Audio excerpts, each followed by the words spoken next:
Pag ayaw, maraming dahilan. Pag gusto, maraming paraan. Gaano ba tayo kadesperado na ma-receive or makuha yung mga breakthrough na hinihingi natin kay Lord? Dito po sa Luke chapter 18 to 19, meron akong nabasang dalawang kwento kung saan nakita ko na merong desperation pala talaga na magpupush sa atin. Yung unang kwento, bulag. Hindi niya makita si Jesus. So, kung bulag ka at wala kang makita, siguro yung iba sasabihin, hindi na ako gagaling kasi hindi ko makita. Hindi kagaya nung iba na nakakalapit kay Lord, nakikita nila yung daanan. Ako, magmumukmuk na lang ako dito kasi kawawa naman ako, bulag ako. Pero alam nyo, hindi naging dahilan yung pagiging bulag niya para hindi siya makalapit kay Jesus kasi gusto niya At may paraan. Yun nga po yung sinasabi natin kanina. Kung gaano ka kadesperado, makuha yung breakthrough or yung healing sa case ng bulag na yun. Gusto niyang gumaling Pero may hadlang. Hindi siya makalapit kay Lord dahil bulag siya. Hindi niya makita. Kaya ang ginawa niya, kahit wala siyang nakikita, ginamit niya kung ano yung meron siya. At ano yung meron siya? May boses siya Hindi naman siya paos. Hindi naman siya pipe, nakakapagsalita siya. So kahit bulag siya, meron pa rin siyang magagamit. At ginamit niya yung boses niya para sumigaw, Jesus, maawa ka po sa akin. At alam nyo, nung ginamit niya yung boses niya, narinig siya ni Lord. At tumigil si Lord. At tinanong siya ni Lord, ano ang gusto mong gawin ko para sa'yo? At sinabi niya, Lord, gusto ko pong makakita. At nangyari nga yun mga kapatid. Sinabi ni Lord, makakita ka dahil sa iyong pananalig at pananampalataya, makakakita ka. Gumaling yung bulag. Ang galing, di ba? Kasi kung sa ibang tao yun, maawa na lang tayo sa sarili natin. Mag-aantay na lang tayo ng taong tutulong or maaawa. Pero itong bulag na to, desperate siya. At ginamit niya, ano pa bang meron ako? Wala akong paningin, bulag ako, pero meron akong boses. Di ba?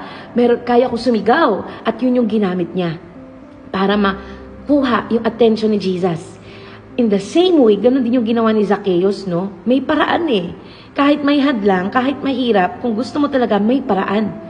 At pandak siya, so hindi siya makalapit kay Jesus kasi nagsisiksikan yung mga tao. Pero nalaman niya na dadaan din si Jesus at ayaw niyang ma-miss out yung opportunity na yon. Kasi baka minsan lang dumaan si Lord dun sa lugar nila at ayaw niya nang palagpasin. Alam niya na kailangan niya ng tulong. Gusto na niyang magbago. So ginawa niya, sabi doon, tumakbo siya kahit pandak siya. Hindi man siya matangkad, hindi man siya makasingit. Ang ginawa niya, tumakbo siya dahil maliit siya, mabilis siyang makakatakbo at umakyat siya ng puno. At mula dun sa puno, doon niya nakuha yung attention ni Jesus. Ang galing, no?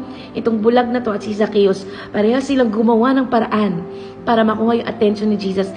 Umakyat ng puno, tumakbo, yung isa naman sumigaw. Merong hindrance sila parehas. Yung isa bulag, yung isa naman pandak. Pero hindi nila hinayaan na yung weakness nila na yun or yung hindrance nila yun ay magpigil para hindi sila makalapit kay Lord.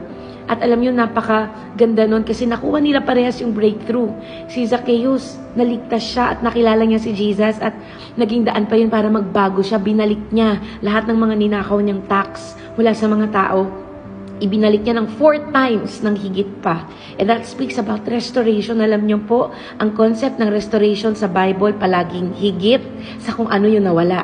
Kaya si Lord kapag nag-restore, palaging double, triple, 4 times greater, 7 times, 100 times greater than what was lost. Kaya napakagandang concept po ng restoration sa Bible. And so today, I want to encourage you.